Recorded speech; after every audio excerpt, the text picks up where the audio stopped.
Let's start. What is the missing value in the given mathematical statement?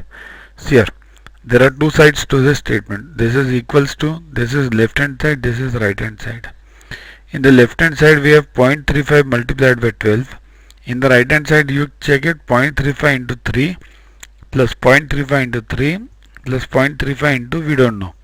We have to find out that only. Remember, this you have to match this 12 with the remaining numbers over here.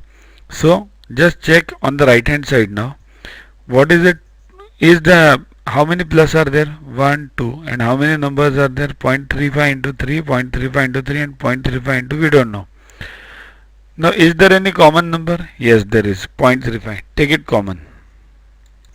Once you take 0.35 common, what remains? Remember, always you have to take common from plus and minus only, besides plus and minus, not from multiplication.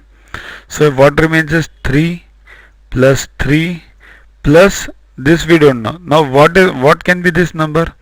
This is 12. We want here 12. 3 plus 3 6 and 6 plus 6 is 12. So this number is 6.